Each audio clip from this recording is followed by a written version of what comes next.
I was traveling this past weekend into Eastern Oregon where I visited Hat Rock and a few other interesting areas. Notice all these horizontal lines along the Columbia River Gorge. From erosion data, it's clear that this was all cleared out at about the same time. Unlike, for instance, the Grand Canyon, where the top of the Grand Canyon has more erosion than the parts in the bottom, which cleared out at a later date. Which means that the Columbia River Gorge was cut out at about the same time during something called the Missoula floods. Apparently, at the end of the last ice age, about 12,000 years ago, there was a giant ice sheet moving down from modern-day Canada. So, ice and water flowed down into Idaho, where chunks of ice actually blocked the Clark Fork River. This blocking made a giant ice wall, with a lake over 2,000 feet deep and 500 cubic miles worth of water inside of it.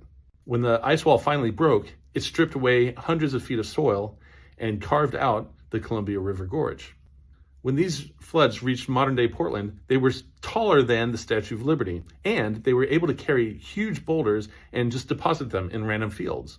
Because several of these walls probably formed and then broke and formed and broke and formed and broke over the years, it transplanted lots of rich soil into the parts of Oregon where I live, meaning that we now have good, rich soil for making wine. Thanks for watching.